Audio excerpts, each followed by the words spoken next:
So if it wasn't already clear over just how late this video is, I wasn't at home this weekend. In fact, I was sat enjoying the peak of Hungarian cuisine when someone leant over and showed me what was happening in the Indycar race at Toronto.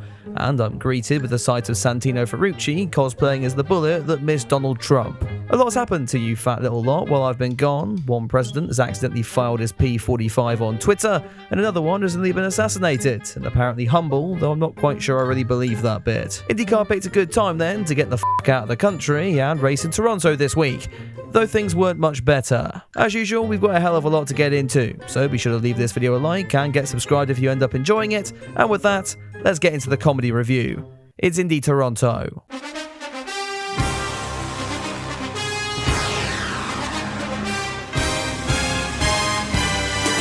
Let's start off with the news heading into the weekend, beginning with the return of the King, Stingray Robb, after his Boeing impression on the last lap at Iowa. Stingray held an interview in the run-up to practice called Over the Wall, which is very close to what he tried to do. In all seriousness, as a friend of the channel, I'm glad the guy's okay, and Robb has at least seen the funny side of his career reaching new heights. Someone who maybe didn't see the funny side in the build-up to this was Tony Kanaan, after an interview was published by Auto Hebdo about Théo Pourchaire's axing from the team a few weeks ago. According to Pourchaire, however, the publisher took him completely out of context and portrayed his words grossly inaccurately.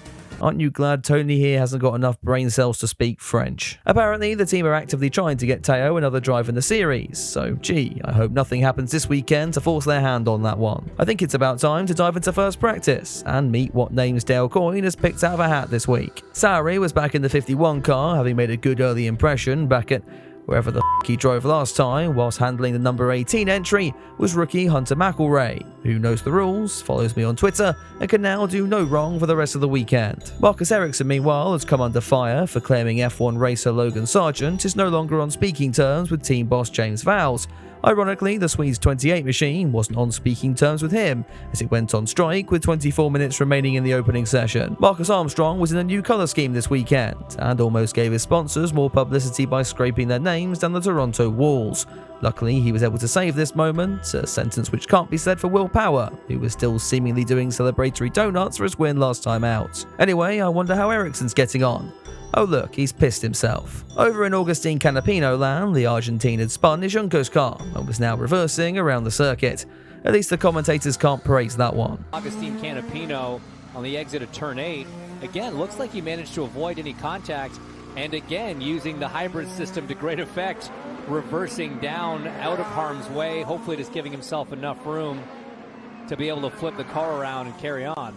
You've got to be f***ing kidding me. Also losing the will to live was Linus Tech Tips, who decided that he would make out with the wall on the exit of turn 8. He wouldn't be the only one to fall victim there, as earlier in the session, Alex Rossi had done the exact same thing, and in the process ripped his f***ing thumb off. That wasn't good news, and particularly distraught was Tony Kanaan, whose Twitter statement sounded like Zach Brown had lined Rossi up and shot him point blank in the head. Regardless, McLaren needed a new driver, and I hear a certain Frenchman is currently on the market, someone who were trying to get a new seat or something. You know, as much as I like Théo, part of me really hoped the team would tell him to go f*** himself and shove Connor Daly in that car. In reality, the only option to avoid a complete and utter Twitter meltdown was to fly the Frenchman out there and stick him in the number 7 for qualifying onwards. Saturday then would begin with Pietro Fittipaldi attempting to get the weekend off as well, though I think you need to hit the wall a tad harder than that, mate. The Brazilian was on a bit of a warpath in this session, later almost giving the 60 car of Rosenqvist the Stingray Robb experience in the closing minutes. Kirkwood was also looking particularly suicidal, though in the end did do a lap time good enough for P2, only behind Colton Herter, who made it a clean sweep so far this weekend. As practice wrapped up then, Pourchaire would land in Toronto, finding time in his packed schedule to make my favourite IndyCar moment of the season so far. Apparently Tony wasn't allowed to take part, probably because you were the one who caused this mess, you f***ing clown. Anyway, it was now time for qualifying, and Hunter McElrea, to forget turn 8 exists, have a car fault. Yeah, that's it. Or maybe Santino hit him. Yeah, it's the ferret's fault. My day would get worse when Rasmussen somehow got into the fast 12 and Dixon continued his Biden impression from last week and forgot how to drive. More shocks would then come in Group 2, as Pourchaire thanked his McLaren Masters by acting as a roadblock for O'Ward and preventing the Mexican from progressing any further. With the 12 cars now locked in for the fast 12, Power very nearly made that 11 when he shit himself going through the infamous turn 8. While he somehow made the corner, David Malukas wasn't so lucky, causing a local yellow and ending his progress in the session. Rosenqvist topped Kirkwood as the checkered flag fell and we moved into the fast six. Actually, wait, Rasmussen's on the lap. That's cute, isn't it? Let's get on to that fast six then, and Grosjean brutally murdering one of his Firestones. Apparently, he was good enough to stay out, though ended up taking his Junko's car only to P5 for Sunday's Grand Prix. The man on pole was still yet to be decided, with Kirkwood stamping his authority late on, only for IndyCar's answer to Lando Norris, Colton Herta, to usurp his teammate and start Indy Toronto from the front. Before you get too offended at IndyCar's answer to Lando Norris, I say that as we now get to speculate overnight by what intricate method would Herta use to throw this race away.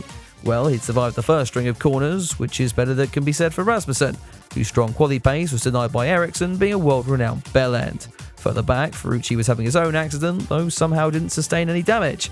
The IndyCar gods would soon see to that though, don't you worry. We go green again on lap 4, Pato winning this week's FP1 Biggest Balls award for moving past the 28 car in one piece.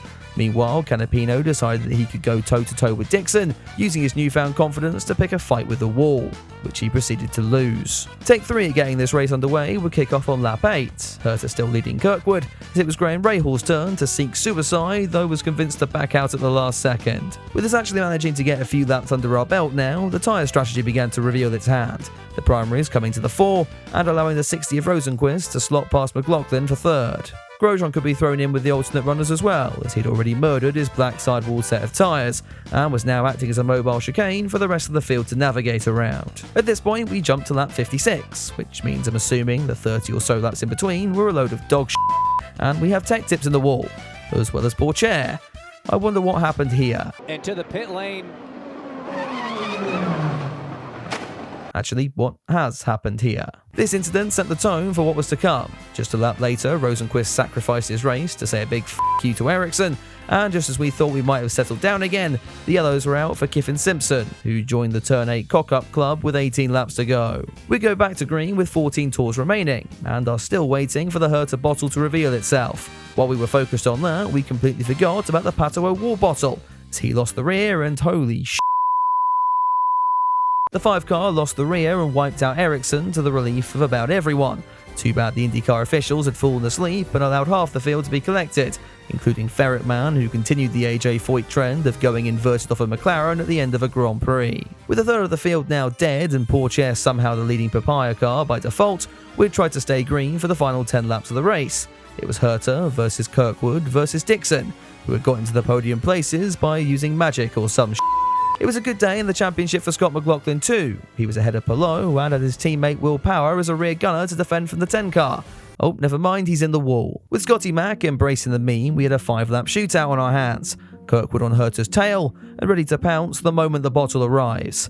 But you see, it didn't, and against all odds, the highest paid driver in the sport crossed the line to break his win drought, and they claimed the driver's No, okay, let's not get too ahead of ourselves. This was another IndyCar slow burner, but when it took off, it really took off. Driver of the day goes to the aero screen once again, and also shout out to David Malukas, getting his car into P6 and securing a spot on the winner's circle. Only he's kicked out Stingray, so now I really don't know how to feel. We go on a 3-week break before IndyCar returns to the ovals at World Ride Technology Raceway on August 17th. I'll for sure be covering that one, and with any luck, it won't be as late of a video as this is, so be sure to drop it a like if you enjoyed, and get subscribed for what's to come. A final thank you goes out to all my patrons and channel members, and if you want to get involved in that, then head over to the links in the description down below. I'll be back very soon with a comedy review for the Belgian Grand Prix, but until then, have a good one.